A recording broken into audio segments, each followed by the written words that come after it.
Okay, guys, so let's talk about caring and managing a patient with burns. So it's very important that when we're managing these patients that we understand some of the key concepts and what is actually going on with this patient. It's a very devastating time for both the patient, the family, and the nurses and healthcare providers. We understand that tissue destruction caused by burn impacts all of the body systems, so we're going to see a multi-system approach to care for this patient. Maintaining patent airways, gas exchange, managing fluid shifts, regulating body temperature and heat loss, all going to be important components as we manage this patient. Making sure that they have adequate circulation and perfusion. These patients, a lot of the things that you're going to see in the care that we're providing or in the complications that can occur.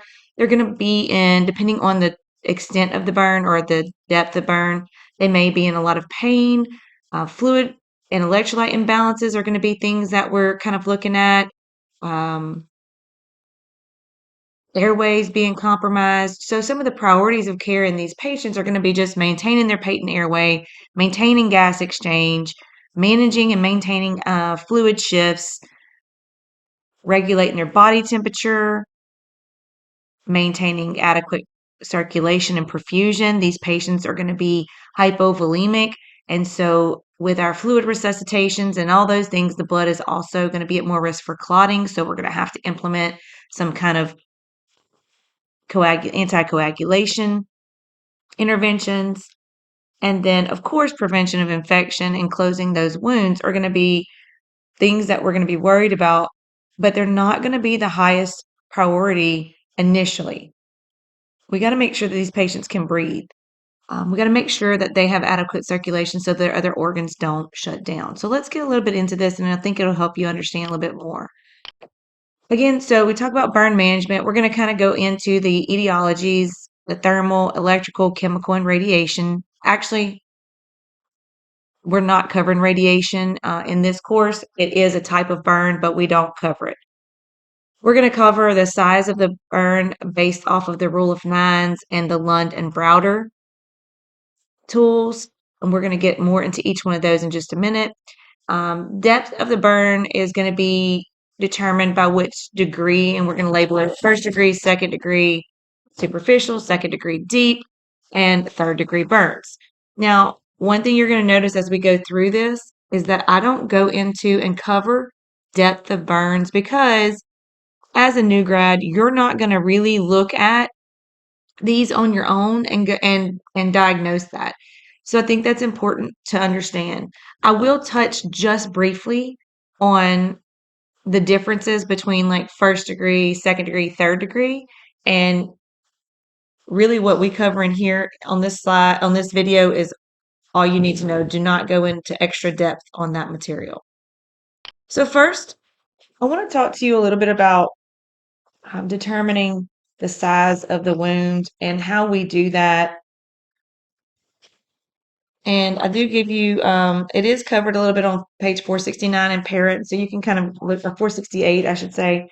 Burn size is usually determined. We determine the percentage of total body surface area, and we use the rule of nines as a quick estimate. Usually the patient comes in, we see them, we can see visually where these burns are occurring, especially in a thermal burn.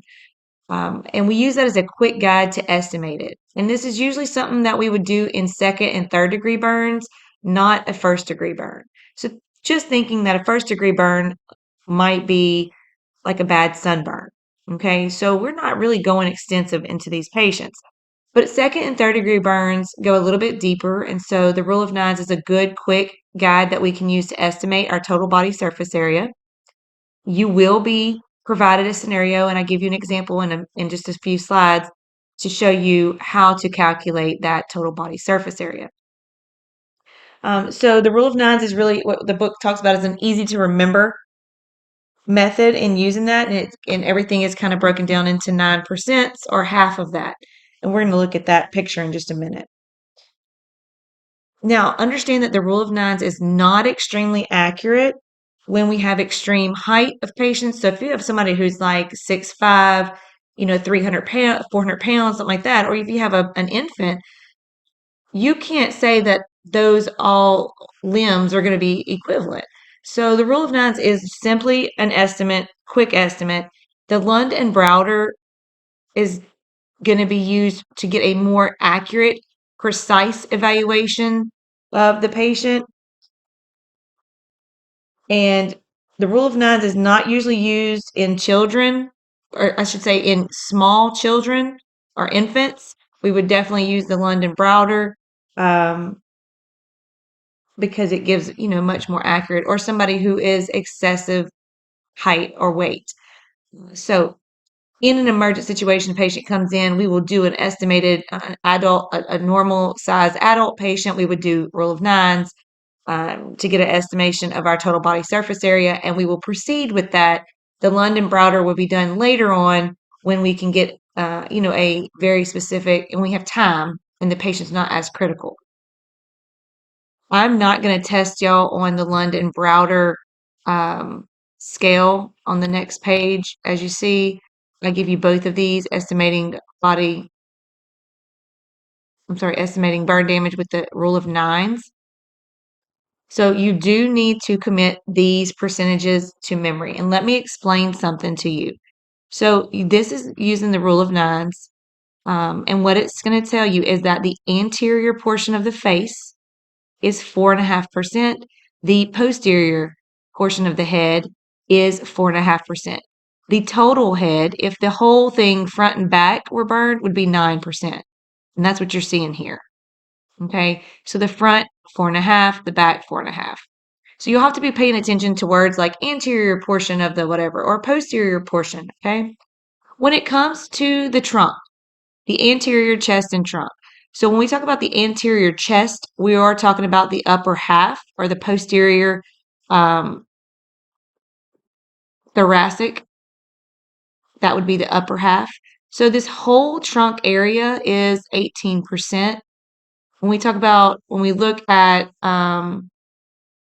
if you were told the anterior chest or the anterior trunk, that would be broken up into 9%, 9%. Okay, for a total, if you were told the anterior chest and trunk would be 18%. Okay, so just know that the total, and then know to watch for the specific words. Okay, so posteriorly, it's the same way. If somebody was burned on the entire anterior and posterior chest trunk area, then that would be a total of 36%. The genital area or perineum area is only 1%, but you cannot forget to include that. The upper and lower extremities. So when we look at our upper extremities, the whole entire arm up front, like anterior and posterior together, is 9%. The front part of the arm, so the anterior arm is 4.5 and the posterior arm is 4.5. All right, so if we're talking about entirety, anterior and posterior, and if I were giving you a description, I would say it like that. I would say the interior upper extremity is noted with a third degree burn. Okay, that would mean if I didn't specify, if I just did the interior, that's the whole extremity. Okay. If I said the posterior upper extremity is noted to have second and third degree burns, that would be the whole posterior portion of the extremity, which is 4.5%. Same, you can see on the bottom for the legs. So you are going to have to commit this to memory because you are going to have a scenario that says you have a patient that comes in with second and third degree burns to the blah, blah, blah. It might say something like first degree burns noted to the face. Remember that when we're doing the rule of nines, we're only estimating total body surface area for second and third degree. Do not let first degree burns throw you off. So let's look at the actual example here. A patient presents with second and third thermal degree burns to the anterior face, chest, trunk, and right thigh. Calculate the percentage total body surface area using the rule of nines. So let's go back to our picture. you can go back to your picture. You should think that, remember we said the entire chest trunk area on the anterior portion was 18%. So you will have 18% for the chest trunk area. The anterior face was 4.5%, and the right thigh. Now that is going to be a little tricky, but I want you to understand that the entire right anterior portion of the leg is 9%. Okay. The thigh and this shin area, so the upper part and the lower part are actually further divided into 4.5 and 4.5. So in this case, we would have 18% for the anterior trunk. We would have 4.5% for the anterior face. And because the anterior thigh portion is only half of this total leg, we would only say 4.5%. So back to your example, you would have 4.5 plus 4.5 plus 18, which would tell you the patient has 27% total body surface area of second and third degree burns. You will use that number when you calculate your fluid volume resuscitation.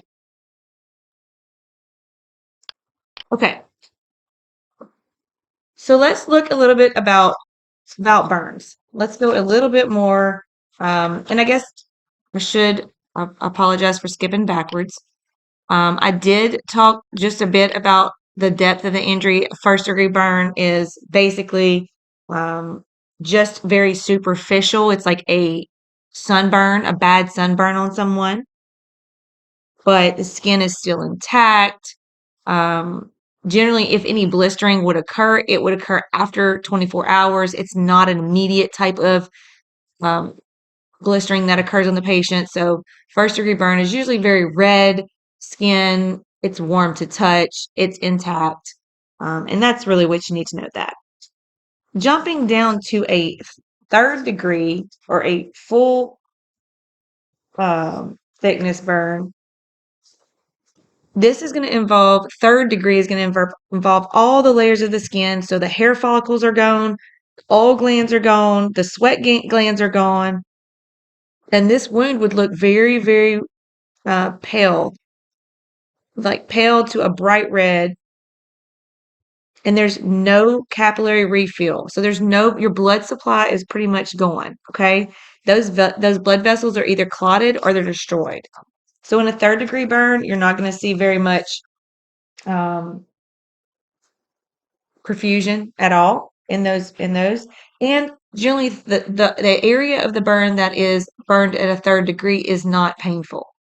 That does not mean that patients with third degree burns do not have pain.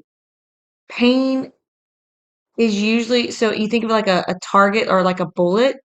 A target, the innermost area is going to be that part that's burned, like say third degree, and it won't have any pain in that middle area.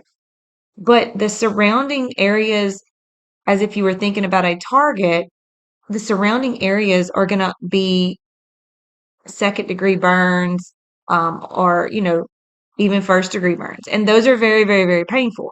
So although the patient may not have any pain if you touched directly in the center where the third degree burn was, they're going to have excruciating pain in the surrounding area.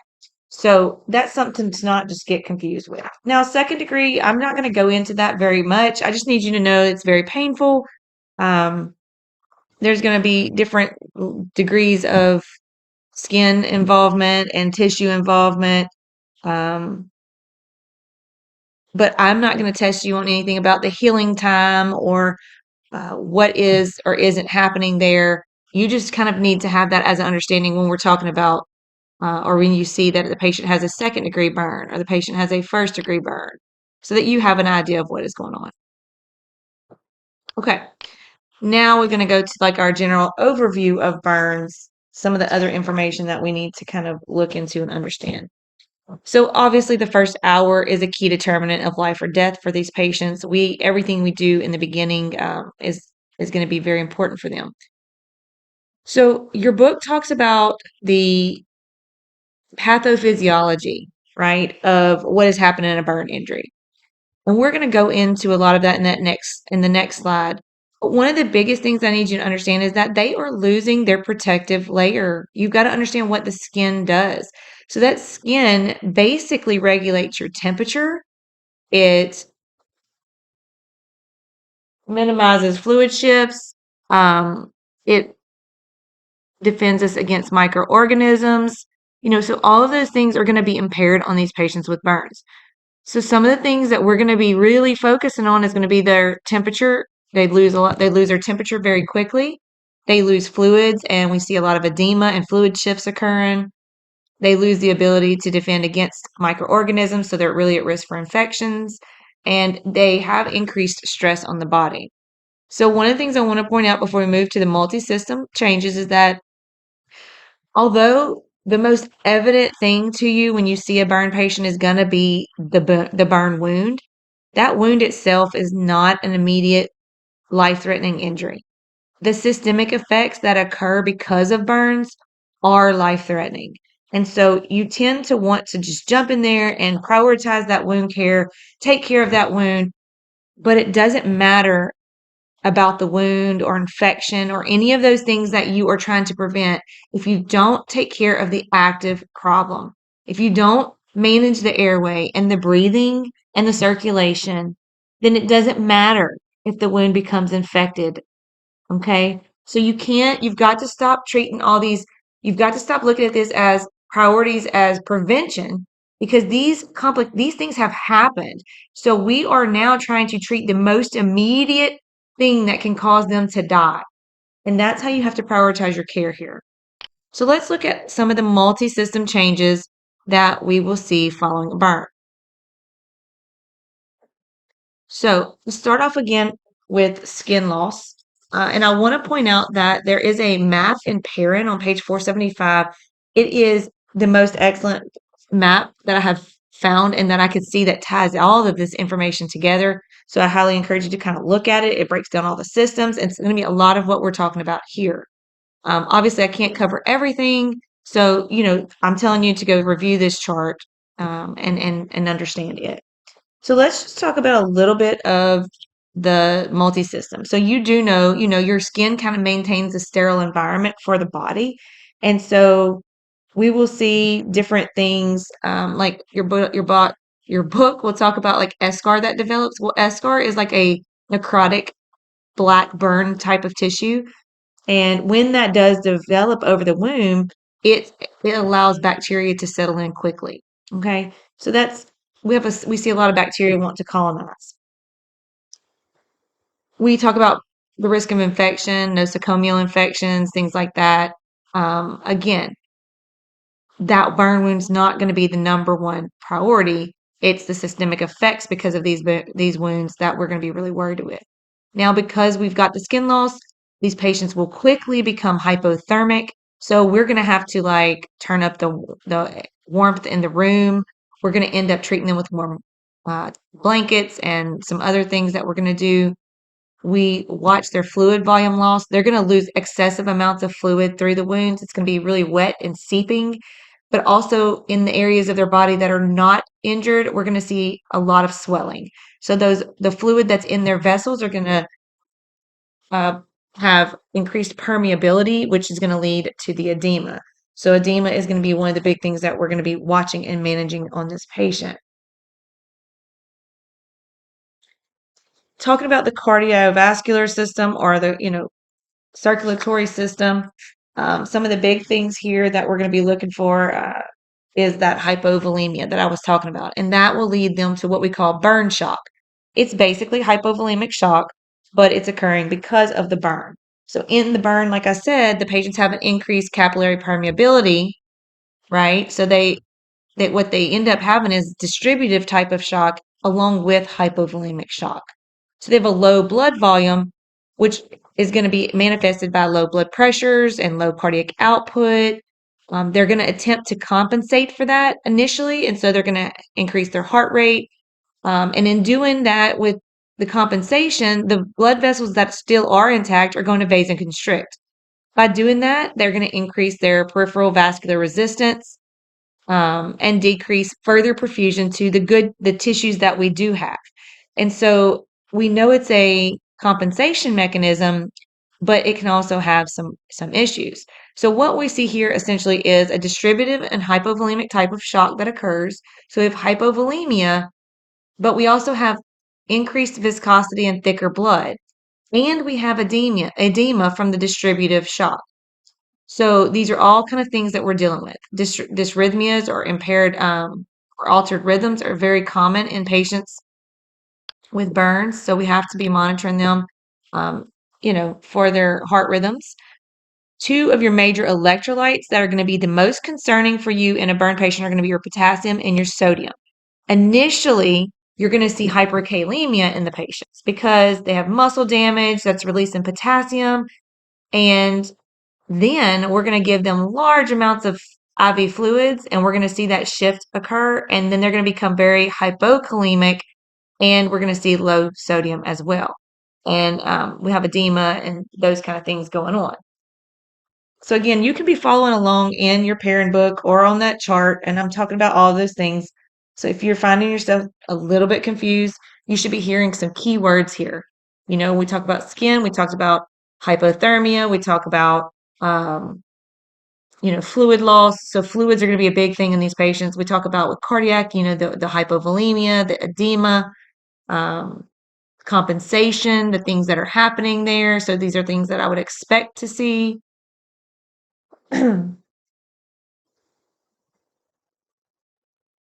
Okay.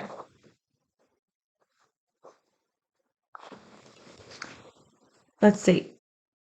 We're going to talk a little bit about more specific things like with electrical injury and why you worry certain things about about cardiac shock. And we'll get to that in just a bit. Let's look at respiratory here for a second. Damages to that pulmonary system can either be from direct, meaning that they actually burned the inner portion, whether they inhaled this the flame, which would be horrible, or if it was part of a systemic response where they just have so much swelling and things going on that cause their airway to close up. So we know that patients who are like in an enclosed area, the heat in there, just the heat alone, even though it's not a direct source of burn, can cause the swelling and disruption of tissue. We know that smoke inhalation is going to cause a lot of issues for this patient. So some of the things that we want to look for in respiratory is that pulmonary edema is something that is, scary that can happen. We've talked about that. Impaired gas exchange. They're going to be at increased risk for pneumonia and acute respiratory distress syndrome. So when I think about inhalation injury, they've either inhaled extreme amount of heat or they've inhaled extreme amounts of smoke and soot and those kind of things. The body responds by increasing mucus to try to get that stuff out and inflame the airways. Okay, but that is a problem because, right, the airways become inflamed and it causes an obstruction. So for you, to be able to recognize immediate signs of like inhalation injury is going to be important. So the patient may come in with like singed nasal hairs, nares, their nose, their mouth. They may look kind of black and soot-like. When you open up their mouth inside their oropharynx and their larynx, you're going to see, and I have a picture, you're going to see this soot and burn. It's going to be black. Those are signs of inhalation injury. The patient you may not see that. Maybe it wasn't that they were in close range to these things, but you notice that when they're talking to you, they sound very hoarse. So they have this hoarseness or raspiness to their voice. Maybe you start to see their lips or their internal oropharynx start to blister or have edema. Those are all immediate signs that they might have inhalation injury, and we need to respond immediately.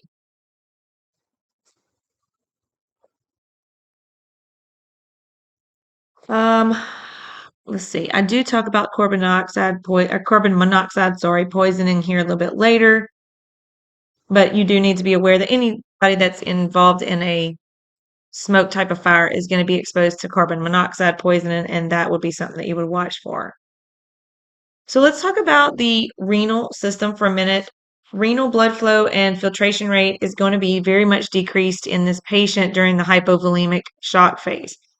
So this is that initial immediate phase, right?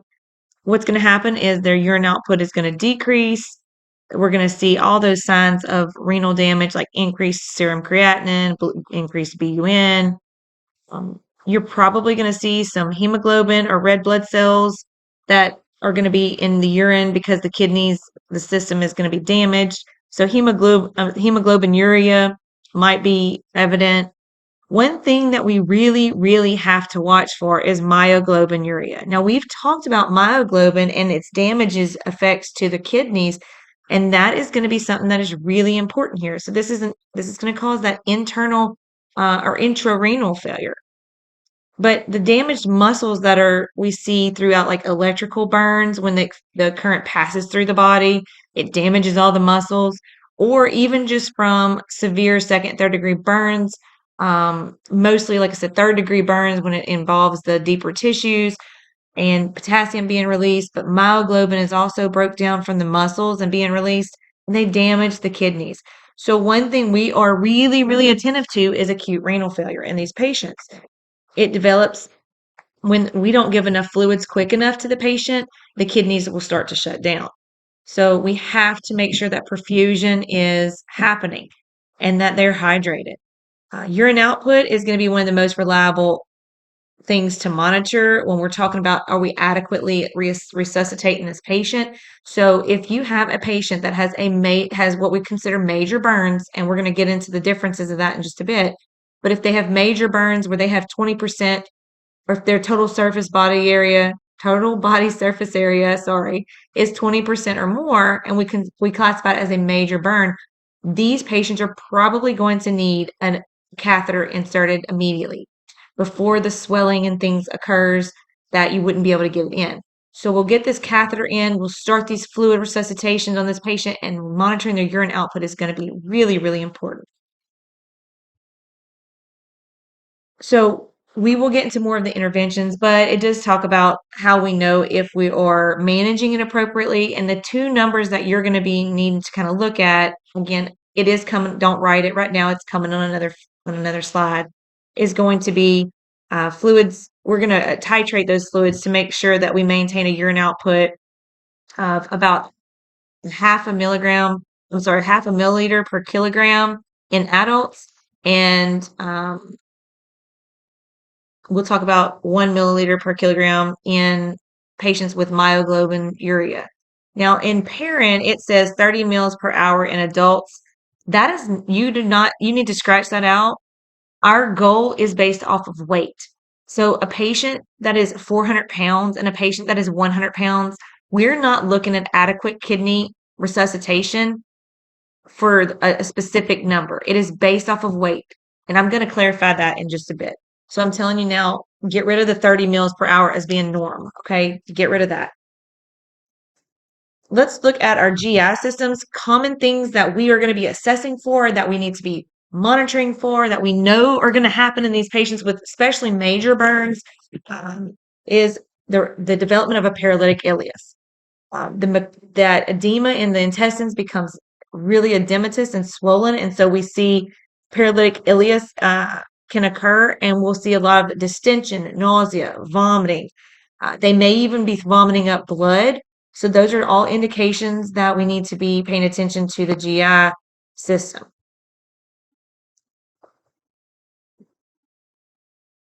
Stress ulcers are going to be another thing that we're going to look for. Again, this is not going to be something that we're going to see immediately.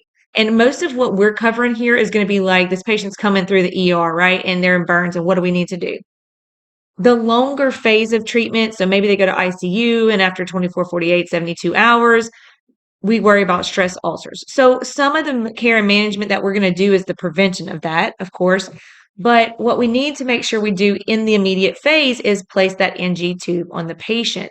If we've assessed them for major burns, again, 20% or more of their total body surface area that has been burned in a second or third degree burn, they will probably get an NG tube inserted immediately prior to the airway and all of those areas swelling up, and you wouldn't be able to get one in. Okay. So the immune system we need to look at that a little bit. The immune system, they're high risk for infection. We've talked about that. The body, the systemic inflammatory response syndrome that develops, that SIRS, we talked about it with septic shock, results because of the release of all of those inflammatory mediators. And so we really have to monitor this patient as an ongoing thing for infection. Again, the risk of infection does not trump patent airway or inability to breathe or circulate. Okay, I'm not worried about things that are going to happen in 24 to 72 hours if I don't manage what is actually in front of me right now. Okay, after the first 24 hours of patients who actually survive, then, like I said, that prevention of sepsis and infection is going to be the priority at that point. But in that first immediate phase, I'm not really, I'm doing the best I can. I'm wearing gloves. I might wear my PPE. I'm trying to not infect the wound, but my main concern is maintaining the airway and breathing and circulation. Like I need to make sure that these things are perfused so that we don't have multi-organ shutdown. Okay. So the book does talk about some other metabolic changes. I would encourage you to kind of look at that. I will talk a little bit about it at the end of the slide, at the end of the recording. The body is in a hypermetabolic state, so they are going to need like extra calories and those nutrients, things like that, which we can do through enteral feeds or parenteral if we need to, if that belly has shut down and the abdomen, the intestines are, say they have developed a paralytic ileus, then of course we would go to TPN. And I think I talked more about the nutritional at the end. So again, focusing on what's immediate and right in our face. So let's look at a little bit about some special considerations before we talk about how to care for all these patients. Let's see what some special considerations are. So I've already kind of covered the inhalation injury, looking for the immediate signs.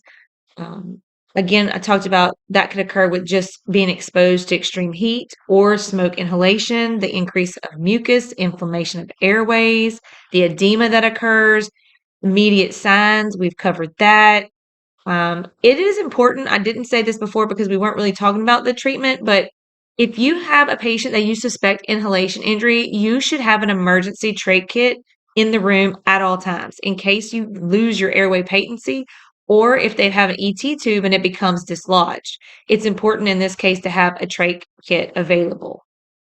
So some of the big things that we want to look at when we have inhalation injury in our patient is that we need to initiate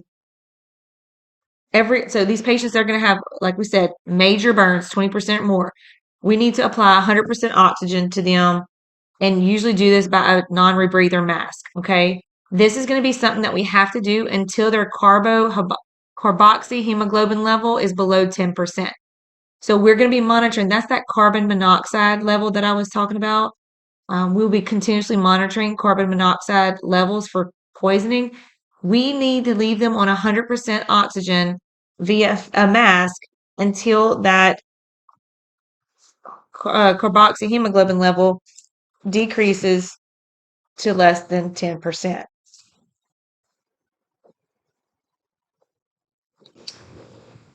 Let's see.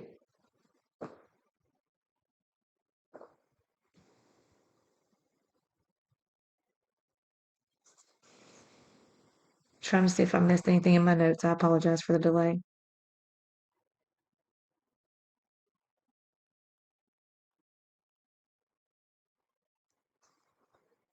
Okay.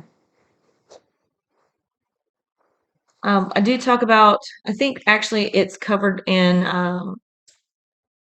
what's the book? F.A. Davis talks about inhalation injury and kind of talks about, it gives you a little bit more of detail about oxygenation and why it works. I don't go into all the detail of why, but if you wanted to understand that about it, 100% oxygen forces the carbon monoxide out of the blood a lot quicker.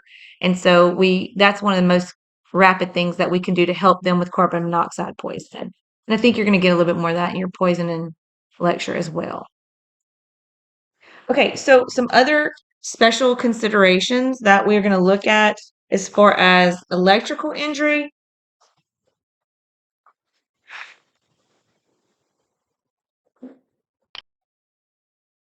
These patients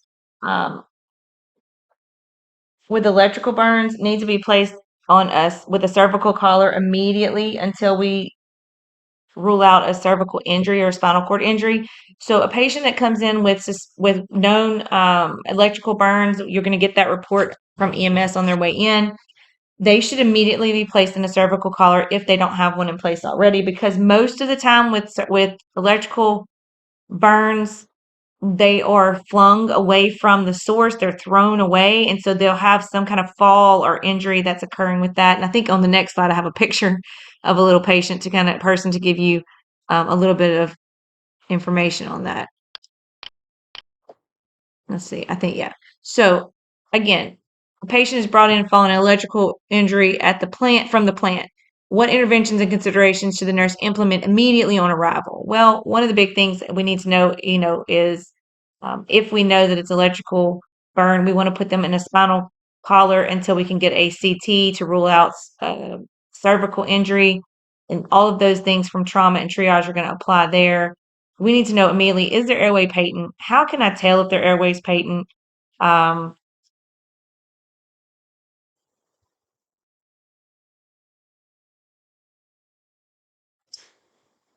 let's see.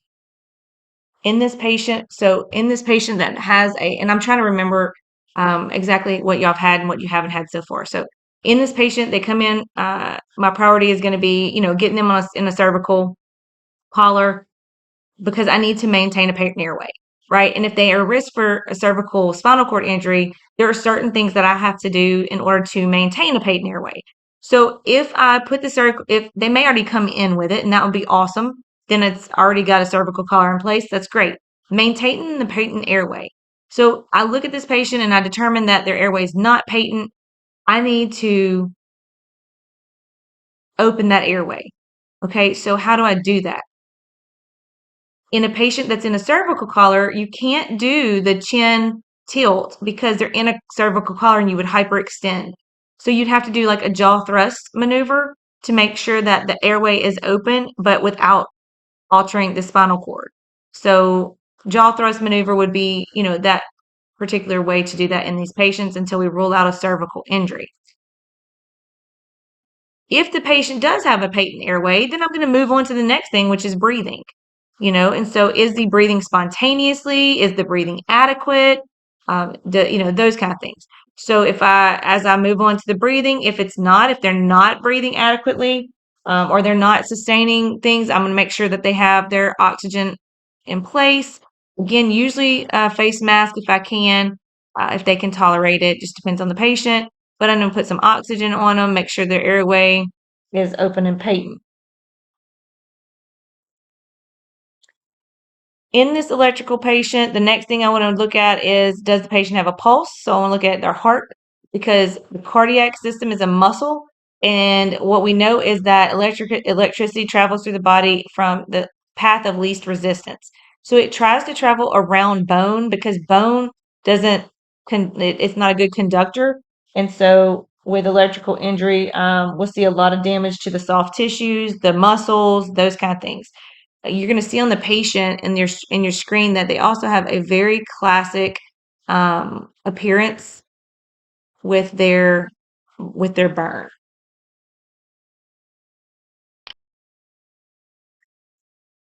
So other things that we need to be paying attention to are going to be their contact points.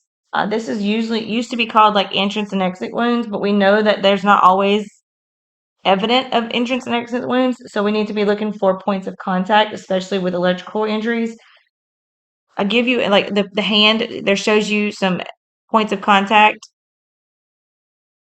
It's important that you always check the scalp really, really good, because the hair on a patient can conceal.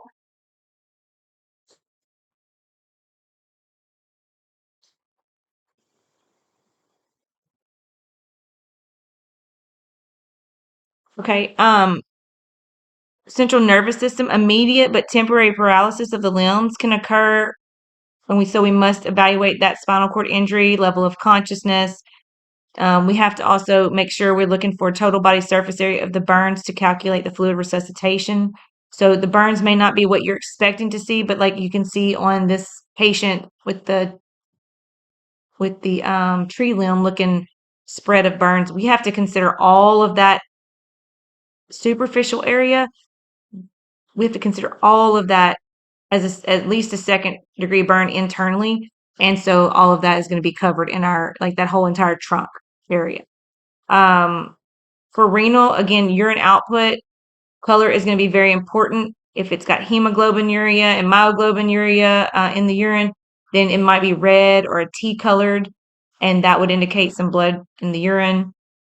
Large amounts of muscle damage is usually present with electrical injury, and so we need to get a urinary analysis, get a UA stat if that urine is red or tea colored, and we will give a lot of IV fluids to maintain an output of a minimum of 1 ml per kilogram per hour in order to flush out myoglobin. So you're going to see that repeatedly in any patients with burns. If there's a presence of myoglobin in the urine, we will increase or titrate our fluids to maintain a urine output of 1 ml per kilogram per hour. Now, in normal fluid resuscitation, you're going to see that we're going to talk about 0.5 ml per kilogram per hour is going to be adequate. What you see here is we call like a tree-like branching. It's the Lichtenberg figure. That is what electrical burns usually will look like, and that's a good indication of something that someone that had electrical burn. So let's look a little bit about our chemical burns. Big things that I need you to kind of look with chemical burns. Your book goes into different agents and it goes into all that. I'm not doing that. What I want you to know is that if a patient comes in with a suspected chemical burn, I need you to know what you should do. Now, it's important that you don't know yet possibly what chemical it was, and you don't know if you're going to react. So it's so important that you protect yourself first by putting on your PPE, which may be a gown and gloves, face shield. You just don't know what you're going to be exposed to. So protect yourself first by putting on PPE, and especially with chemical burns. The initial treatment that we're going to do for these patients is going to involve removing the source. So if their clothes are saturated in a solution, or if there's powder on their skin, you have to dust off all the powder. You have to remove the saturated clothing. You have to remove any jewelry or clothing or anything that you possibly can, and strip that patient down. You have to remove the source. After that, it's going to be a continuous irrigation of water. You got to continuously just irrigate this patient, because at this point in time, we don't even know what the agent is. Sometimes we might know, but as a nurse, we don't memorize the neutralizing agents. So someone in the ER will immediately call poison control and tell them, once we determine what has splashed all over the person, we'll call them and tell them, hey, this is the agent. And they're going to look it up and they're going to tell us what to use to neutralize it, if there is anything to neutralize it. Sometimes there's not. So your main thinking should be, get rid of the source. Well, protect myself, then get rid of the source. Flush and irrigate continuously. And this is a long time. It's a 15-minute minimum of flushing these wounds. So we're soaking these patients down. Now, keep in mind, right, that you're soaking these patients down and their skin is messed up. So they're going to be really at risk for hypothermia because their skin is not able to manage their heat. Other special considerations that I want to kind of touch on is compartment syndrome. That's something that once we assess, we're going to be looking for. So compartment syndrome can occur in any of your extremities or any areas, even the chest, if there's what we call a circumferential burn. Remember that a circumferential burn is a burn that encompasses the entire circumference of the extremity. What happens is it basically just becomes so swollen that it shuts off all of the blood supply. So they're going to have a progressive diminishing pulses. So let's say that your patient came in with this, let's say that they spilt some hot water or they had a fire burn or something to like their right arm, right? The anterior posterior arm is severely burned. So you're monitoring them, and initially you get like a pulse, like a radial pulse that's +2, and you're doing things, and 15 minutes later, you're reassessing the patient, and you notice that your pulse is now +1, and then you reassess your patient and it's not palpable, they're starting to swell, and you have to get a Doppler, that's like a progressive, diminishing pulse. That is an indication that they might be having compartment syndrome and that we need to do something. Other signs might be like a numbness or tingling in their lower distal like digits. So they're having like tingling or pain or numbness in their fingers. Um, they have pain when you flex or extend that extremity. Or it could be that the pain is what we say not proportional to the extent of injury, meaning the injury, when you look at it, I mean, it's a burn and it looks bad, but this person is screaming like they are in such severe pain that you're like, that just doesn't make sense. Like, yeah, I know it's a bad burn and we've given them some pain medicine, but maybe you've already given them morphine and they are not getting any relief. So that pain that is just excruciating after the pain medications, it's not getting any relief, and you don't feel like that injury maybe looks as bad as they say it is. That could be all signs of compartment syndrome. Okay. So this is truly a medical emergency and we have to immediately intervene. Now, you will not do the fasciotomy or escharotomy, but if you don't notify the physician of these signs, then the patient may lose their extremity. So it's really, really important. We also say that sometimes patient comes in with burns that are so bad that I can't really feel anything anyway when they come in, so I have to use a Doppler. So that may be something that I just have to use a Doppler and I'm assessing the pulses. And each time that I'm using the Doppler, it's harder and harder to hear the pulse. That could be that progressive sign. So just think about anything that has, a burn around the whole circumference of that area.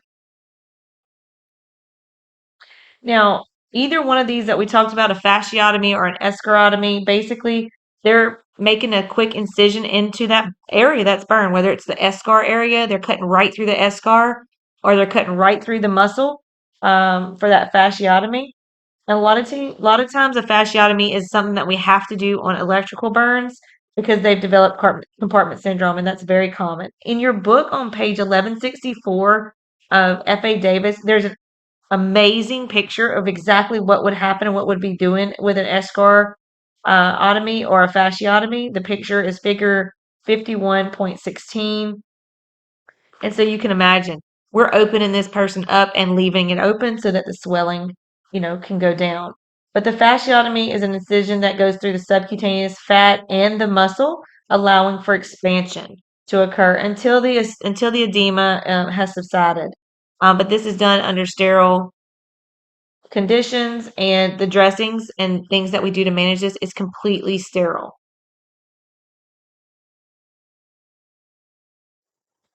A little bit further down, I think I'll talk about abdominal compartment syndrome, and that's something that we'll talk about. We can see as well.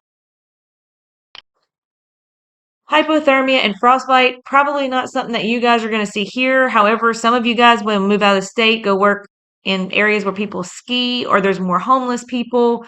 And so that is something that we have to kind of just touch on.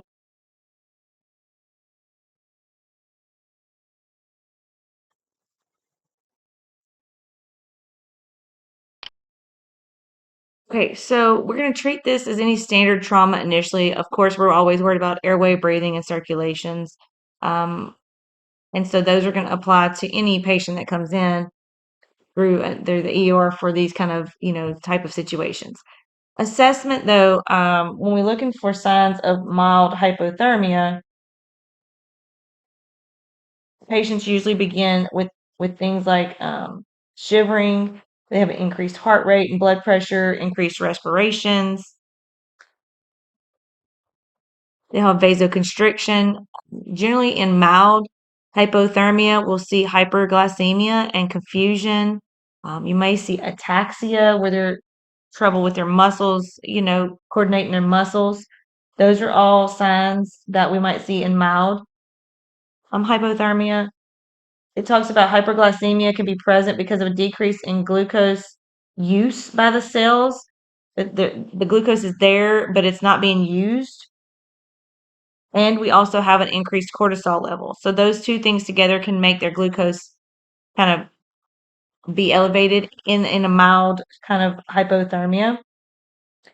In a severe hypothermia, you're going to see the organs shut down.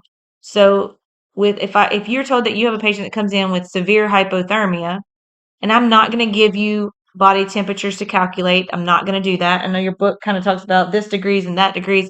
I'm not. I'm just going to, I would say they came in with severe hypothermia or mild hypothermia. Okay.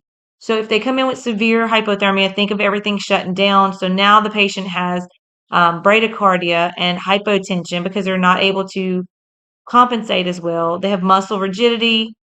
Their respiratory rate is even low. Everything is shutting down. Neuro impairment. Um, you're going to see them actually be more hypoglycemic.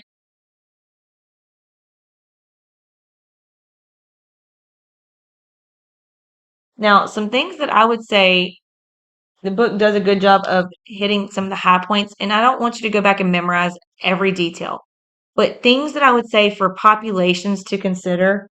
Um, if you have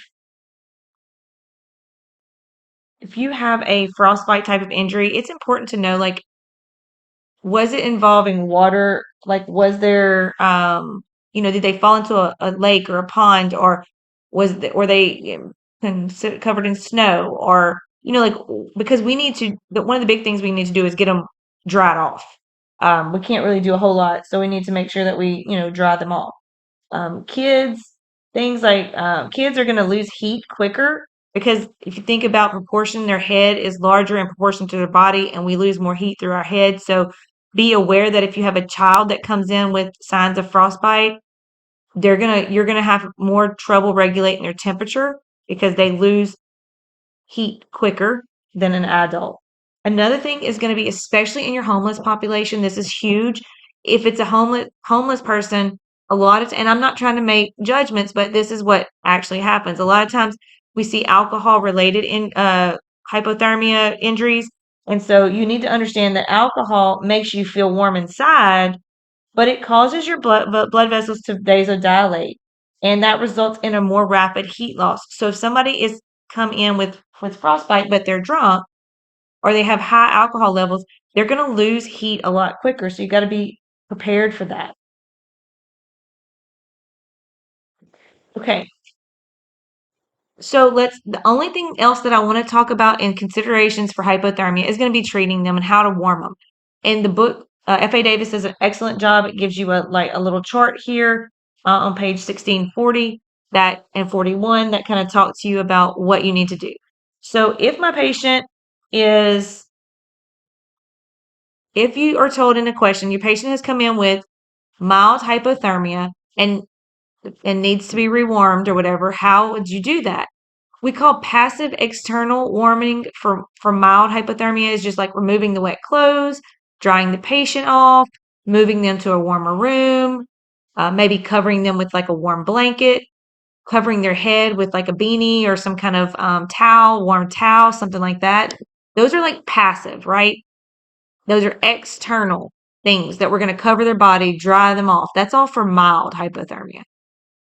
Now, if somebody comes in with moderate hypothermia, which I didn't give you the signs and symptoms because I think it's too vague, so I'm just going to tell you your patient comes in with moderate.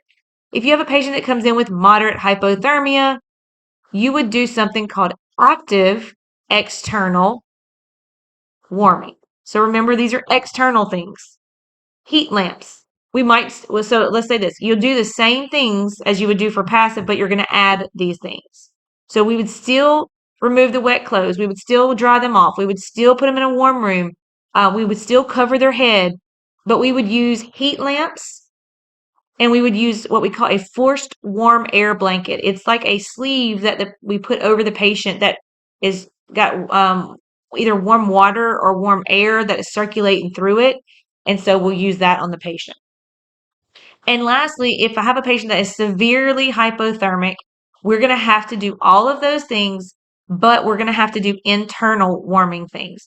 And what I mean by that is we will actually use warm humidified oxygen. We will warm up our IV fluids, We will do a bladder lavage. So in that catheter that we've inserted, we'll put warm fluids like a continuous irrigation and we'll fill the bladder up. And your book does go into something called ECMO. I'm not going to ask you anything like about what you need to do with ECMO, but your body does kind of explain that. Like basically, ECMO is kind of like a cardiac bypass machine where it takes the blood, circulates it through another machine, warms the blood up, and puts it back into your body. So just know that ECMO, it would be an internal type of warming that we would use. Okay.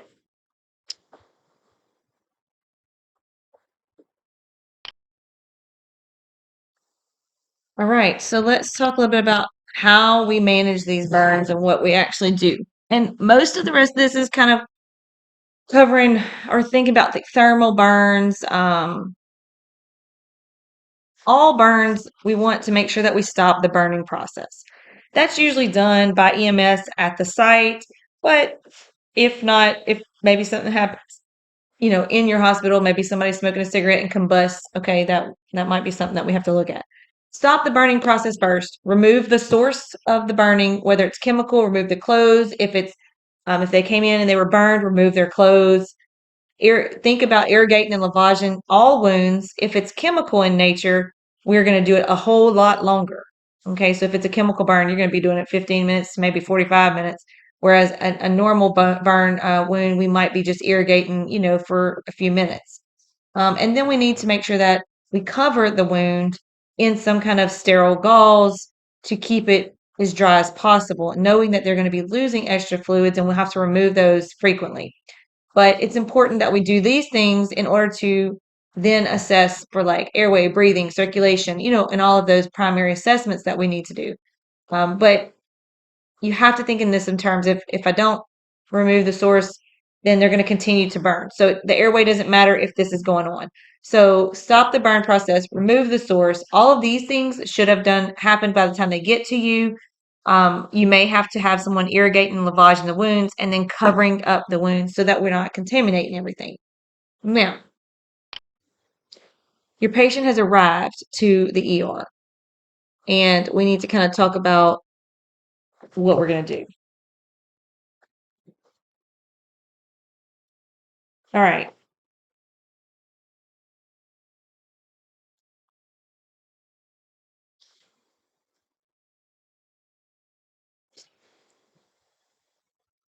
Okay, so the goal in this patient is to obtain baseline diagnostic evaluation. So we want to manage the airway, breathing, circulation, and that's going to be done via fluid resuscitation. We want to manage their pain and prevent hypothermia. And then and again in this emergent phase, we want to initiate some type of wound care, whether it be some creams or something that we put on there, covering the wounds, things like that. But remember that those are not our highest priorities in this patient when they get here. Okay, get our baseline diagnostics, manage their airway, breathing, circulation. We're going to do fluid resuscitation, take care of their pain, prevent hypothermia. Those are our main things because we can't really know how they're going to end up and what those worry about preventing other stuff until we take care of those immediate concerns. Okay. So first we're looking at the patient's airway, assess and secure airway and support breathing. And how would you do this? We have already kind of talked about that. When we first assess the burn victim, we always use that primary trauma survey where we maintain C-spine stabilization, assuming that they had some kind of spinal cord injury. Begin with ABCs. If the fall is electrical, we make sure that we put a C-collar on the patient because we know that they're usually flung back. So as we're securing the airway, again, your two options is going to be a chin lift and a head tilt, chin lift or head tilt, or a jaw thrust. Okay, so let's just kind of talk about these. The chin lift or the head tilt may be sufficient until the patient's airway becomes swollen. Assuming that they don't have a spinal cord injury and that we can do that, we can do a chin lift and a head tilt on them. if there's no suspicion of spinal cord injury. Again, we wouldn't know that. If they're electrical, they need to be put in a cervical collar, and a jaw thrust is your only option there. If they're not electrical and we maybe there was a witness, or we know that there's no spinal cord injury and they've been cleared, a chin head lift could be sufficient. But approximately 12 hours or so after the injury, you're going to start to see some significant swelling if they have inhalation injury or any of that going on. So we need to make sure we act quickly on these patients.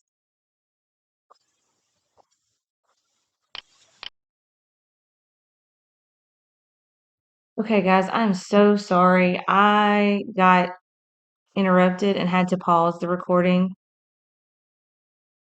And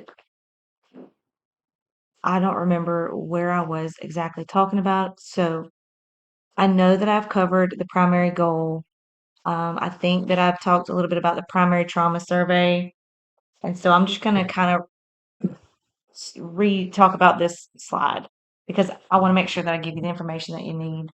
So again, during the emergence phase, the main goal is to resolve the immediate life-threatening things that are going to be going on. I talked about those priorities being getting the basic diagnostic evaluation, managing the airway, fluid resuscitation, pain management, prevention of hypothermia, and then lastly, we'll be initiating some wound care. Now, when you guys get a report in the ER that you have a patient coming in, the book does talk about it's essential that the two key pieces of information are provided in that handoff. When I'm getting report on a burn victim coming in, I need to find out what were the circumstances surrounding the injury and the total amount of fluid that they received during transport. So it's important for me to ask the EMS, like, did you get an IV and how much fluid have you already infused into the patient? Because then we're going to start deciding how much we need to infuse. So those are some of the big things to look at. Now, your book goes into specific diagnostic labs and things like that. But we're going to kind of look at that.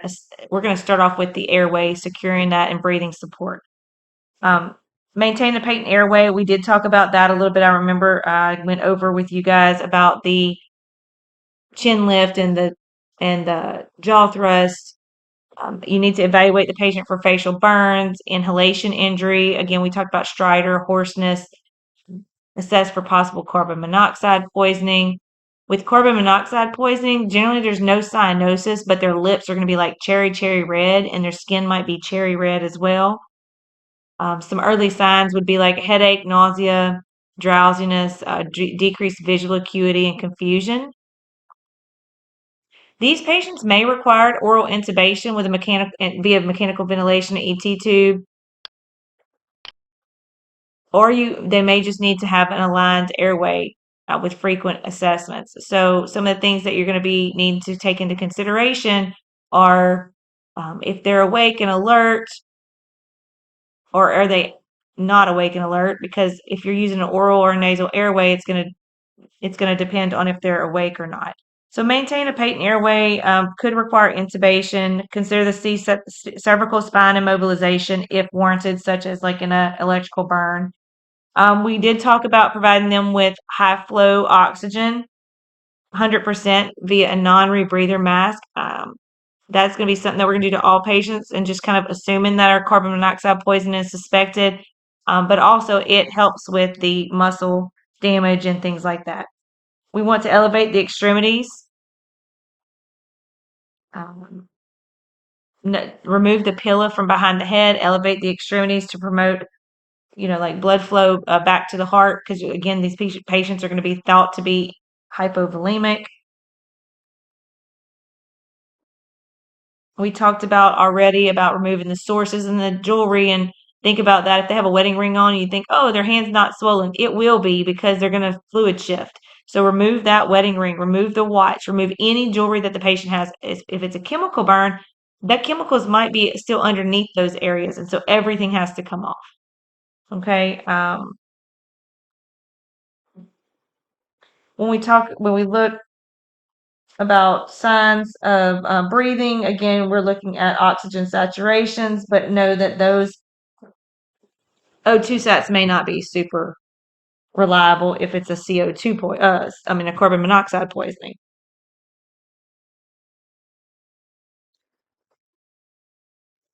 With your circulation, we need to do that immediately. Heart rate and blood pressure are obviously two of the things that we're going to be looking at frequently.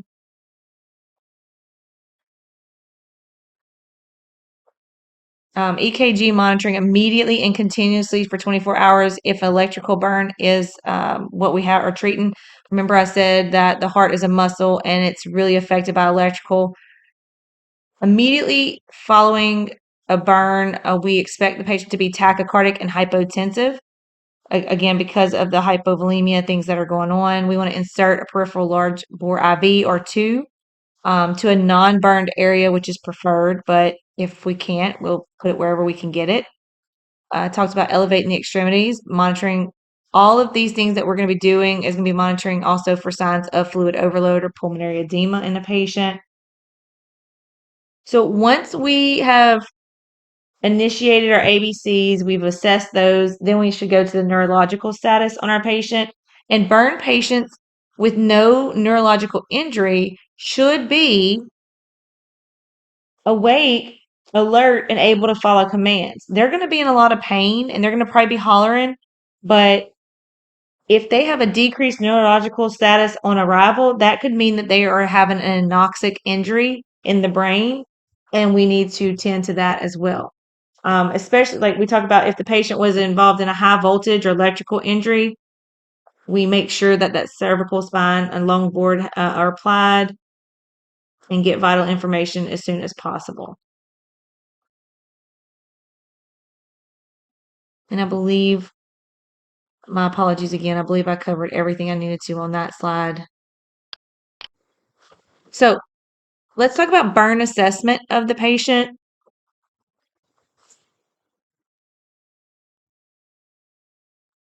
Some of the big things that I kind of already talked about are like the circumstances that involve the injury. We want to know things like, what is the potential cause? Is it a fire? Is it a chemical? Is it a electrical? Like the exact time of burn injury. So we need to know as close to possible when the injury occurred, because that is going to truly determine how much fluid or how fast we're going to infuse our fluids on our patient. So we have to know pertinent things like around that circumstance of injury. So it's important to know again what the cause was. Were they in an enclosed space? What time did it occur? Is there any other associated traumas suspected? Like, was it electrical? Um, those kind of things. If there's any chemicals involved, I said that. The other thing we want to know is pertinent patient history. So we need to know like some pertinent things that are going to impact this patient. Maybe if they have allergies to medications, or if they have like vaccinations, like tetanus vaccine is one of the big things that I want to ask, because if we don't, we're going to probably give them a tetanus vaccine if they haven't had one in the last 5 years. So that's kind of some of the stuff that I want to know there. We do need to do a complete head to toe assessment. We're looking for like extent and depth of any burns in the body. We're documenting that meticulously, looking for patterns of burns. Again, on the next slide, I'll kind of show you what I'm talking about, but your book does kind of go into abuse and what that looks like. Sometimes cigarette burns. I'll skip through real quick to that and show you. Like this picture here would be a child that would have, this is cigarette burns on a patient. You see the pattern. They're very consistent. We'll see things like an iron. You'll see the outline of the triangle, and that would be consistent with abuse. And so you need to pay attention for patterns. Children will often have burns like the ones in this picture here on the legs, where it's like you can see it's clear delineation of where the burn was and where the normal skin is. So in this child, they were held to be forcefully held in that hot water, more than likely. This is a picture at the bottom right is more of like the oral. I was talking about the oropharynx, the laryngeal area of the soot. That's smoke inhalation. You can see in the first picture the airway, how swollen the patient's tongue and lips are. And in that particular patient, they have a nasal airway. You can see the eyes swelling as well. So you would want to make sure that if the patient was any kind of respiratory or chest or facial burn or anything, we need to probably intubate that patient quickly, because they will start to have all of this angioedema and things occur. So again, that burn assessment, things like I said, we're looking for things that would tell us like if it was an abuse type of thing, because then we would need to call in like the local law enforcement. We need initial vital signs, neurological status, injury, like I said, cause, location, all of that stuff. We talked about patterns. Well-defined circular burns could indicate cigarette burns. We could have like puncture, like on that picture with the guy's fingertips earlier. We need to examine the eyes for any kind of corneal injury. Don't forget that if they're in an enclosed area or excessive heat, that the eyes will kind of start to have injury, even though it wasn't a direct burn to the face. So we need to make sure we're looking for the eyes for corneal injury and edema. Inhalation injury, we're doing that. We're monitoring for that. The location and appearance of all the wounds and size and depth should be evaluated. Again, we're going to probably do it quickly using the rule of nines. If it's a infant, we would use the London Browder. All extremities and truncal areas should be assessed for circumferential burns to identify areas at risk. Peripheral nerve, like we need to check like neurovascular for things like sensation and pulses, those kind of things.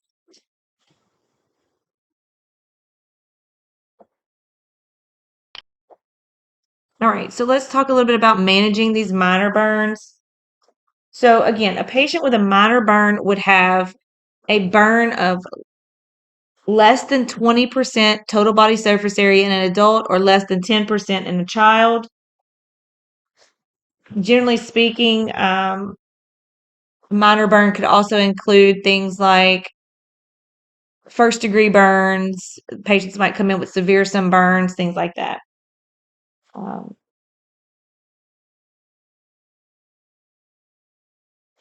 So I've lost the page that did we talk. Did I talk about transferring the patient out? Oh yeah, I skipped over that. So it says transfer if meets requirements. So major versus minor burns and who gets transferred. I realize I spelled that wrong. So this kind of comes into play here when we're talking about treating these burns. So box 17-1 on page 480 in your parent book talks about referral criteria. One thing that I want you to understand is, generally speaking, major burns are going to get transferred out, okay, or get referred to a burn center. But minor burns, if it's a minor burn that involves the hand, the face, the bottoms of the feet, the genitalia or perineum area, or any major joint, okay, any minor burn that involves those areas, we should refer to a burn center. We should at least call the burn center and let them know what's going on. But if there's burns to the face, hands and feet, perineal, genital area, or any major joints, the elbows, the knees, the shoulders, those kind of things, we should be referring those. Now, any patient with a minor burn caused from electrical or chemicals or inhalation injury is best evaluated by a burn center, but it doesn't require an immediate transfer. So we do want to call them and get some consultation. If they have room, we might send them over. But again, look at that criteria on page 480. So it talks about burn injuries that should be referred to a burn center include partial thickness burns, if it's greater than 10% of the total body surface area, burns to the face, hands, feet, genitalia, perineum, and major joints, third degree burns in any age group. If somebody has a third degree burn, they're going to the burn center. Electrical burns Could be also to include somebody struck by lightning. Usually electrical, chemical, and inhalation injury. We do refer those to the burn center. Most of the time, burns in children are transferred to the burn center as well. And so there, you'll see that on there. Now, when we, again, treating these minor burns, pain management is going to be huge. These people are going to be in a lot of pain. This minor burn is generally going to be probably second degrees or some third degree, but they're not extensively over the areas of the body. Big things that we want to make sure for these patients is that we increase their oral fluid intake for the first 24 hours. So fluid replacement is going to be something that you should expect to do, but it's going to be mostly probably oral. We will encourage them to drink a lot of fluids. We probably will send them home. We don't keep them in the hospital normally. But with minor burns, we do pay close attention to pain and anxiety. So a lot of times we will treat them with some pain management and some anxiety medicine. And then once they kind of subside those things, we'll send them home on, some other pain management, pain pills, anxiety pills, things like that. But it's mostly oral management here. Nursing care should encompass burn wound care and pain management and discussing our different resources. Now, when we talk about managing the pain, we initially may need to give this patient an IV narcotic, such as like morphine is one of the ones I've addressed there, to achieve their pain control. You might have to also use common ones like dilaudid and fentanyl. Just depends on the patient, depends on their allergies, but these would be three common ones that we would use for pain management in major and minor burns. So I do have a slide that says know those meds, and those are the things that I would be aware of. So those are our analgesics or our narcotics or morphine, dilaudid, and fentanyl. Of course, with those, the main things that you need to make sure you're watching is for respiratory rate. I believe that I don't want to. So table 51-51.6 talks about medications in burn care on page 1169 of your F.A. Davis book. And I'm not going to ask you every detail about everything, but if you were getting a patient, which medication would you expect to administer, or which analgesic would you expect to administer to manage the pain? Something like that. These are the ones that I'm telling you, the morphine, the dilaudid, and fentanyl are our most common ones that we use for major and minor burns. Again, being responsive to monitoring their respiratory status. Yes, you might have to watch for blood pressure, especially with morphine. But remember, we're giving them we're giving, some fluids with this too. So be aware. Mostly it's going to be IV route for the narcotics. With your anxiety management, your anxiolytics or Valium and diazepam in these minor burns, these are ones that it'll be a little bit different in our major, but in minor burns, these are common things that we might use. Keep in mind if we are using, if we have a patient with a minor burn that is being treated and they are an alcoholic, then we might prefer Valium over Ativan. But generally speaking, from my experience, we would use either one of those. Wound care management or dressing for wound care management. We need to clean and dress the wound, debride the wound of loose tissue and an eschar. We gently wash it with some antimicrobial soap to cleanse the area. So the thing is just to make sure that anything that's foreign is kind of removed.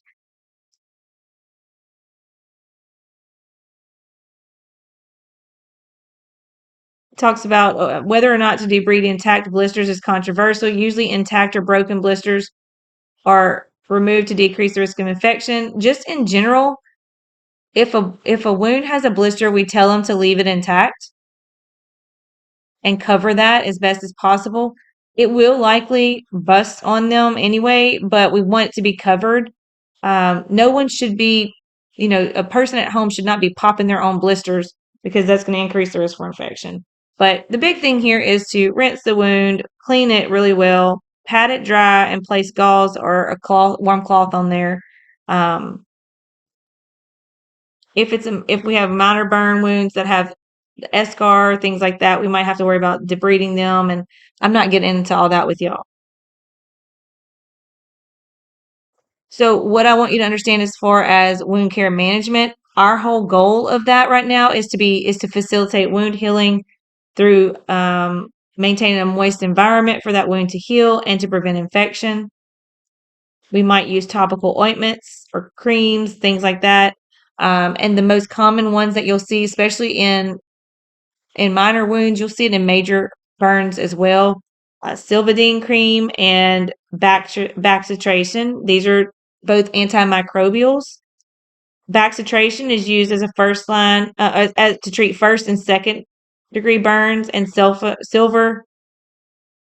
I can't even talk today. And Silvadene cream is used generally for your more severe burns.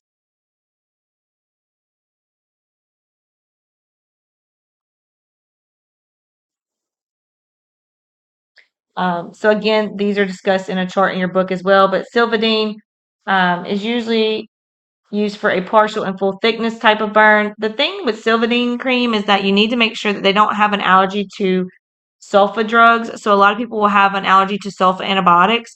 And if that's the case, you don't want to use the Silvadene cream. Okay. Now, Baxitration again is kind of like the preferred one for the facial wounds. If they have a facial wound, we would not use Silvadene cream. We would use Baxitration. And so this one is going to be your best choice for use on a face. We usually leave it open to air. We can use Baxitration ointment in the eyes, so it's really efficient for that. That's some of the major things that I just think you should know.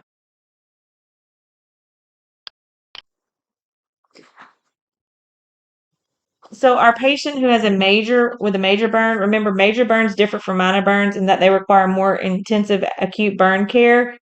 These burns are burns that involve greater than 20% of total body surface area in adults or greater than 10% in children.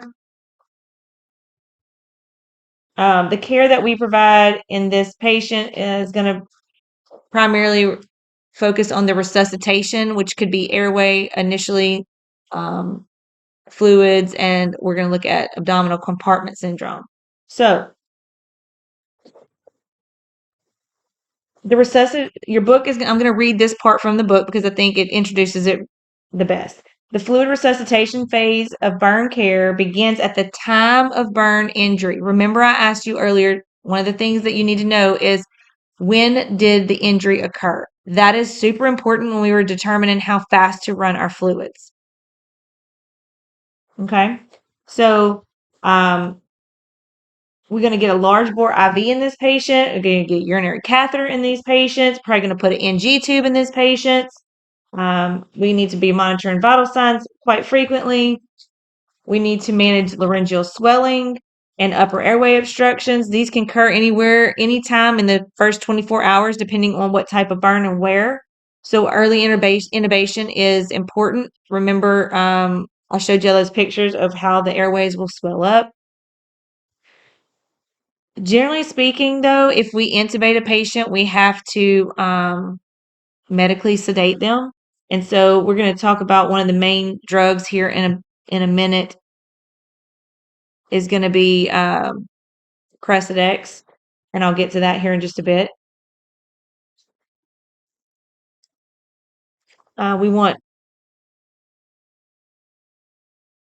We need to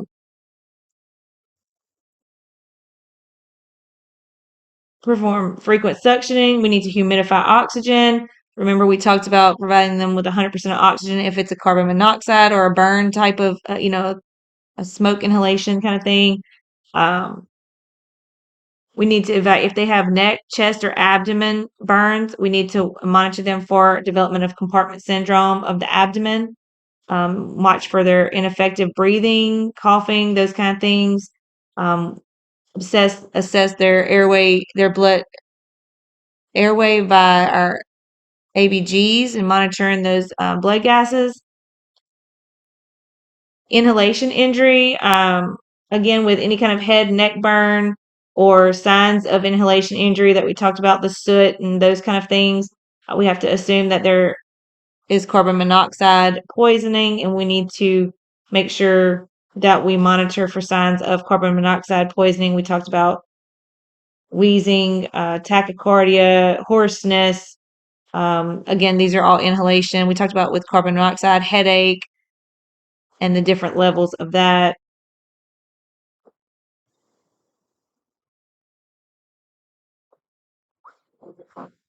I think I told you like some of your early signs are like the headache, nausea, dizziness, right? Lightheadedness, confusion, headache, tachycardia. Those are all kind of like when they have moderate carbon monoxide poisoning. We need to make sure that we keep high flow oxygen on these patients until their level is below 10%. And then we can start to wean them down off of some of those high flow oxygens. Fluid resuscitation, we're going to talk that in detail in the next slide because that's primarily what we're going to be doing for all of these patients. And I want to talk about that individually. Abdominal compartment syndrome, your book does talk about that as being a complication. One of the things that we're worrying with and monitoring in abdominal compartment syndrome, with our Foley catheter, we can monitor intra-abdominal pressure, and we're going to look at how we use that number to determine our effectiveness of our treatment. So a complication of excess fluid resuscitation, so if we're excessively resuscitating them, is that they retain and accumulate abdominal fluid, and it can result in a high intra-abdominal pressure. They can have subq edema and eschar if they have abdominal burns, and that can increase that pressure as well.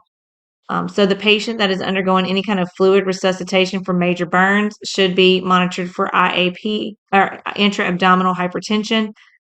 And by what we're looking at is a measurement of IAP, intra-abdominal pressure. What I need you to know when we get to the management or to the evaluation of fluid resuscitation is that IAP, that intra-abdominal pressure, should be less than 10. I'm not going to ask you for all the normal ranges and all of that stuff. If we do see that, or we do find that the intra-abdominal pressure is greater than that, and we assume that they're in fluid overload from this fluid resuscitation, we might give them some colloid solutions through their IV, like albumin, to help, pull away some of the fluid into the vascular system so it can come out.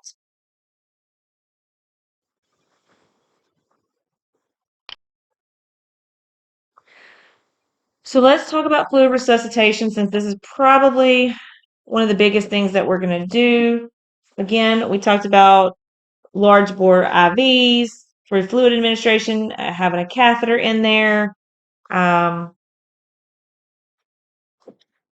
We need IV fluid resuscitation is needed within 2 hours of the injury. We're going to use the Parkland formula to determine how much fluid these patients should get. Generally speaking, as opposed to other forms of fluid resuscitation that we've talked about in the past, we do not normally give a large bolus and then go with maintenance fluids. We divide up the total amount and give it over certain, like 8 hours, we're going to give the half of it, and then over 16 hours, the other half. But there's no initial bolus that we would use here like we did in DKA. So I'll explain that. Okay, there we go. So when we do management of burns with fluid resuscitation, time frame is important. Finding out when the burn occurred is going to start our time frame.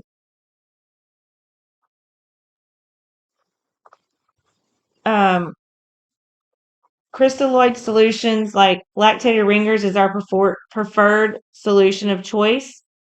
It is a slightly hypotonic solution, and it treats intravascular loss and extracellular sodium loss. The goal of our resuscitation basically is to maintain adequate urine output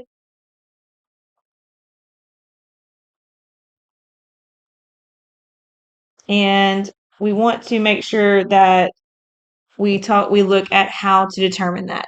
So with the Parkland formula, we will use 2 milligrams per kilogram for adults and children over age 15, 3 milliliters per kilogram for children 14 or younger, and 4 milliliters per kilogram for all electrical burns regardless of age. So here's what you might and would see is that you have a patient that came in that's an adult, and the doctor has ordered them uh, lactated ringers at 2 mils per kilogram, at a rate of 2 milligrams per milliliters per kilogram. And you need to determine what's the total volume of fluids that they need to receive, or I might say when you're initiating the fluids. And I give you a couple examples here below. So the total fluid resuscitation requires that half of the amount to be given over the first 8 hours of the onset of burn, and the other half to be given over the next 16 hours. The onset of burn injury is calculated by the time of injury, not the time of arrival to hospital. So that's why we ask when did this happen? How long has it been since we know that the injury happened and they get to us? And we use the example in the book that says, for example, if EMS was unable to get an IV line in the patient due to whatever reasons, and they couldn't get that in prior to arrival to the ER, and they tell us that the onset of injury was 2 hours prior, then the resuscitation time is readjusted, and the first half of the fluids is now given over 6 hours to ensure that the whole first half was given over an 8-hour period of onset. I know that sounds complicated. So, key things here to not confuse you. Ask about the time of onset, no bolus. We divide up the total amount, half and half. Half of that amount is given over the first 8 hours. Now, if, for example, our total amount that we needed to give was 1,000 mils, and so half of that, 500 milliliters, would be given over the first 8 hours. And let's say that the patient or that the EMS services could not get an IV in, and it's taken them 2 hours to recover the patient from the injury and to get them to the ER. So what we want that amount, that 500 mils that we want to give to that patient in that first 8 hours, we've already lost 2 hours of resuscitation.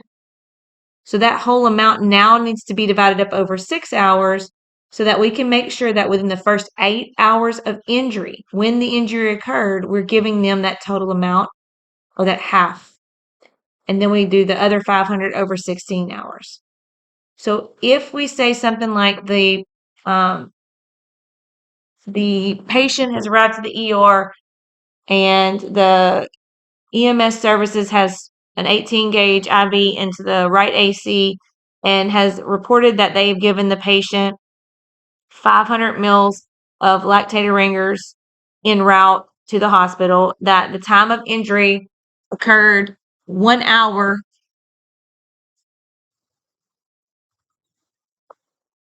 prior to the arrival of ER,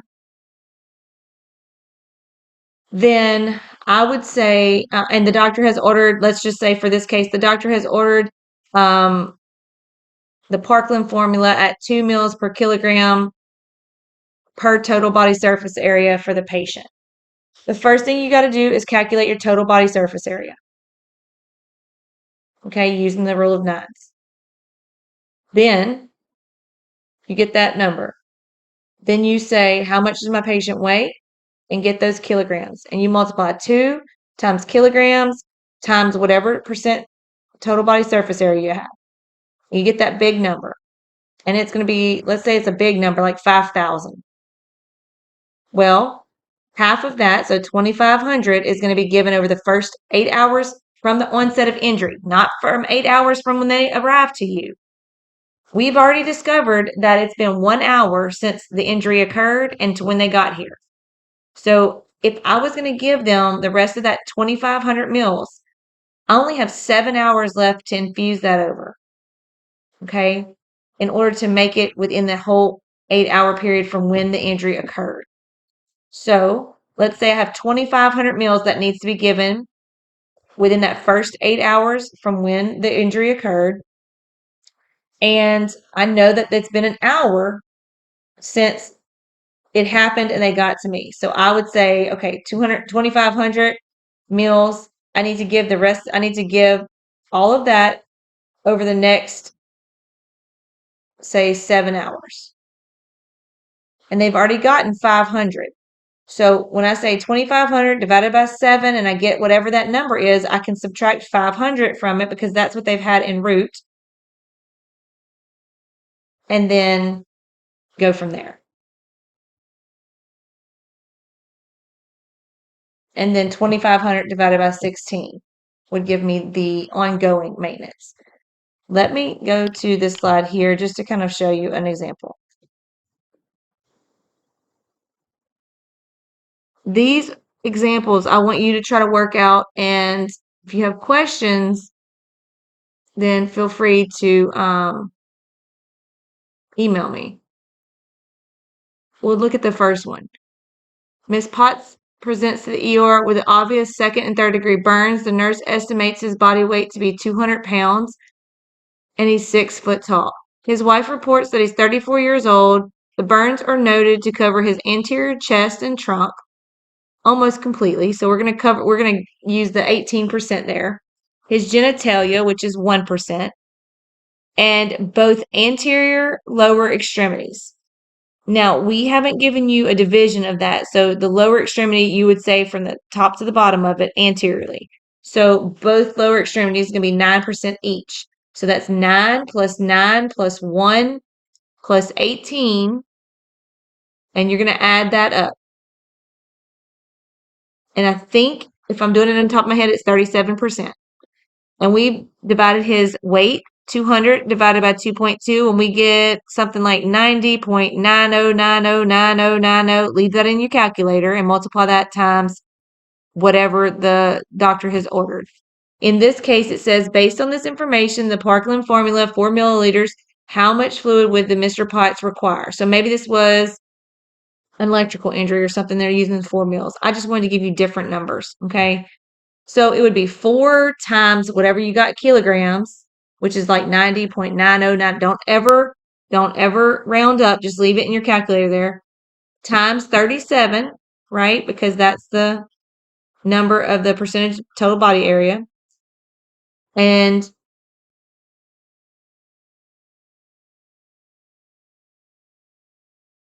you should get about 13,455 meals in a 24, and that's the total amount in 24 hours.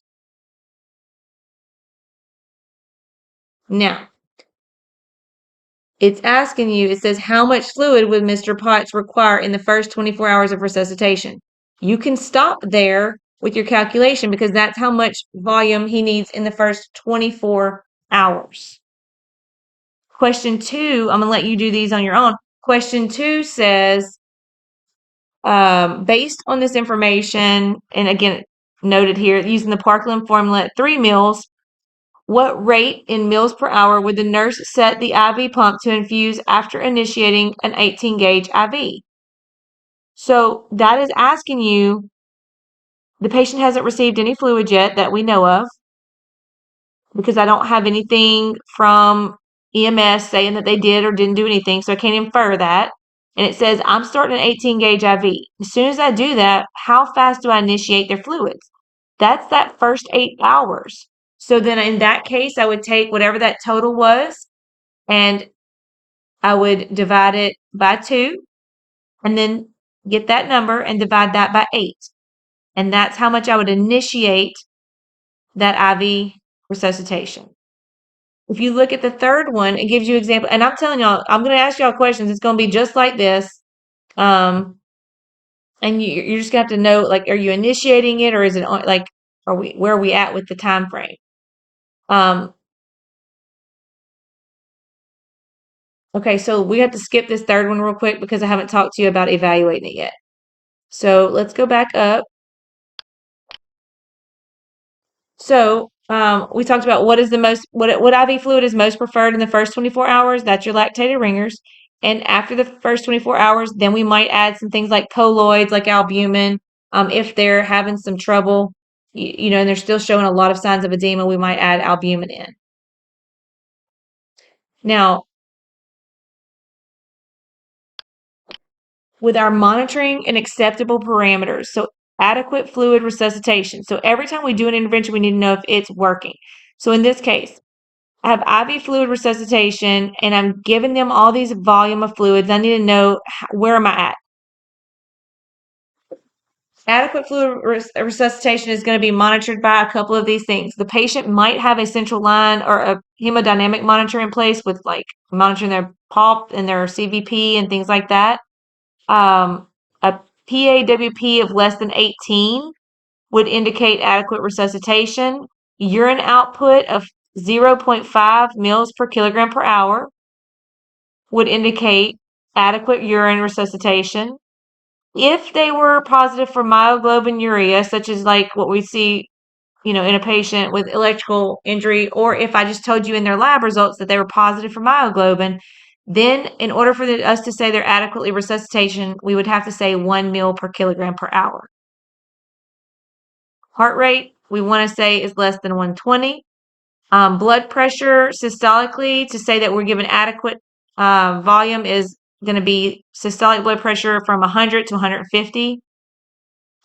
Our CVP range should be anywhere from 5 to 10, would indicate adequate resuscitation. Lungs should be clear. Our pH should be within normal limits, 7.35 to 7.45 if we're doing ABGs. The intra-abdominal pressure, remember, you're going to measure that with a Foley catheter that's in place. I'm not going to explain to you how to do that. I'm not going to test you on how to do that. Just know that with that catheter, we can monitor their IAP, and it should be less than 10. They also should have a soft, tender, non-distended belly with no nausea, vomiting, or ileus suspected. And level of consciousness for these patients should be awake, alert, oriented, and appropriate to the patient. For example, if you've given them morphine and narcotics on board already, there may not be so awake. Okay, they might be a little drowsy, but is that normal for what you've already given them? So we want to know their level of consciousness as it's appropriate for the patient in their situation. So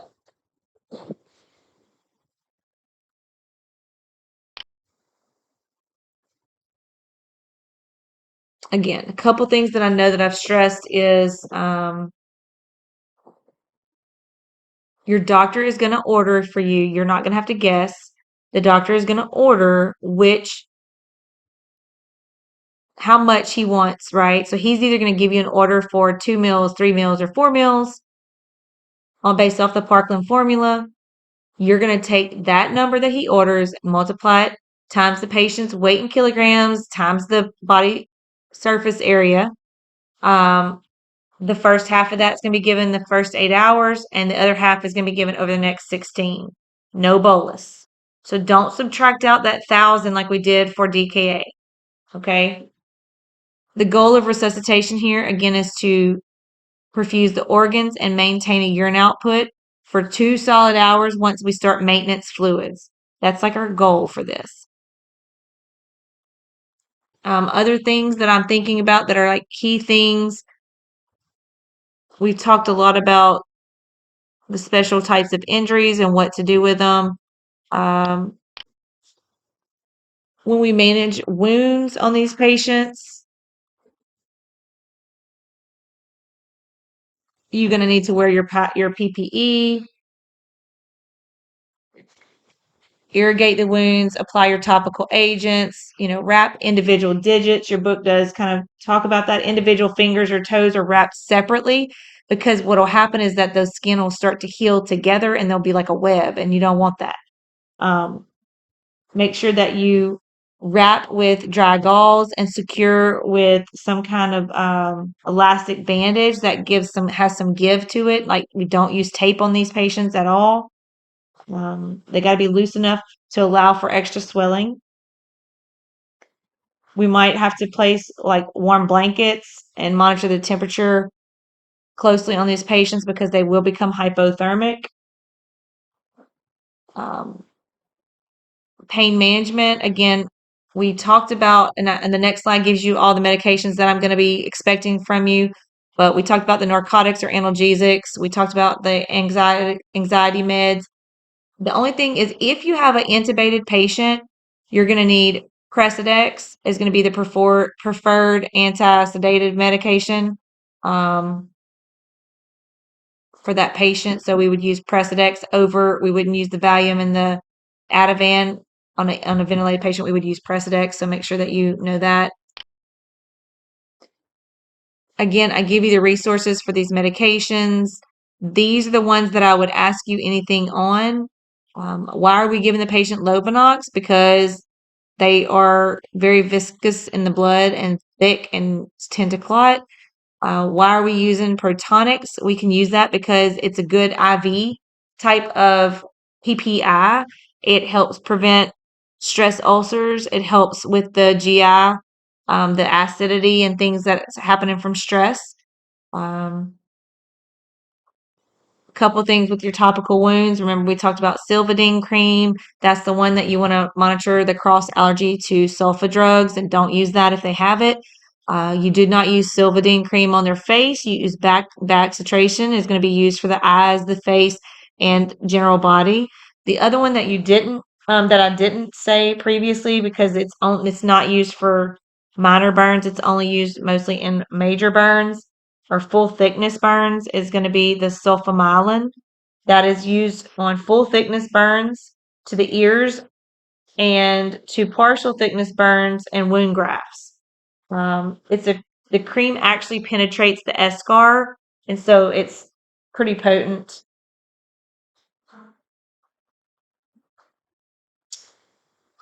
And that might be the end of what we cover. So there's going to be some other things in your book that's going to cover and go over. I'm not testing y'all on like the different types of wound dressings, like any of that. I'm not talking about like really ongoing care. The only thing in the sections that I want you to understand, aside from the stuff that we've talked about here, is in regard to a little bit about the just nutritional needs of the patient and psychosocial support. And some of that is covered on page 490 in Perrin. It talks about the patients being in a hypermetabolic state, and there's no way that these people usually can maintain their caloric intake. So we will, through the NG tube, we'll try to give them enteral feeds. It's important though that you gotta make sure that they don't develop a ileus, that they have vowel sounds and all of those things if you're going to be doing enteral feeds. So that same rule applies, that if the gut works, use it. Early and aggressive nutritional support, we'll start that early on in the burn injury, about 24 hours later. We want to do this because it promotes the wound healing and gives them the proper nutrients that they're going to need. A lot of times, again, the main source of that we're going to use is carbohydrates. But we also have to know that there are increased risk for hyperglycemia. So anytime we use a feeding, whether it's enteral or parenteral, we have to monitor for glucose control. Tight monitoring is important in these patients, especially if they have diabetes, but even in those who don't, because we know that these glucose can be elevated anyway. We need to make sure that we maintain a target glucose range of about 80 to 110. We don't want it to be any higher than 110, but we really don't want it to be lower than 80. So there's usually a protocol in place that'll tell you like how to treat it. And you're usually monitoring these glucoses probably every 2 hours or so. It's usually pretty, routine and frequent. We do want to give them more, like their feedings are going to be high in protein, high in carbs. You don't need to know the exact grams or anything like that. You do need to kind of know how to assess nutritional status. This is going to be done in several ways. We'll be doing body weights on the patient, but you can't just monitor their body weight when we're talking about nutrition in these patients, because their edema, their swelling is going to fluctuate, and that can't be used alone. But we will do body weights on them. Indirect measurements are going to show us over time how their caloric needs are balancing. We'll do nitrogen balance in the patient. We'll look at their nitrogen balance, their BUN. We'll look at their urine nitrogen, those kind of things. We'll do a 24-hour urine on this patient at least once a week. And if a positive nitrogen balance would indicate that the patient's taking in more protein than they're using. Just know, like, TPN is only used if they can't tolerate the enteral feeds and poses an increased risk for infection in those patients with trauma and increased mortality in burn patients. So we try not to use it if we don't have to. It's definitely not the first line. We would want to go with some kind of enteral feed first.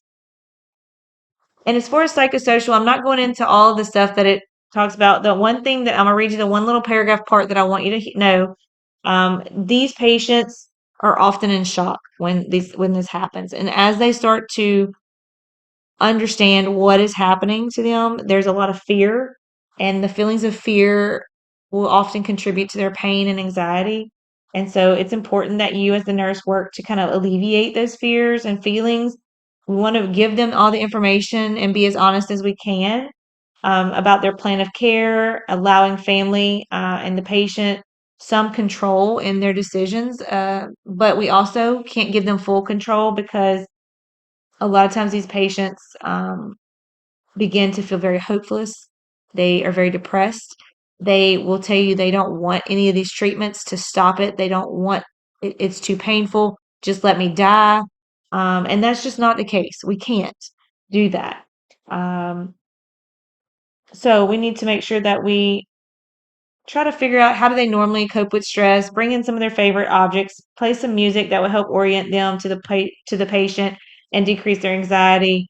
When it talks about hopelessness and despair, these are things that make the patient act out like they normally wouldn't, but there's so much pain and they're just so upset and fearful of the unknown. They'll be angry and they'll throw things if they can. They'll withdraw to tears. They won't communicate with you.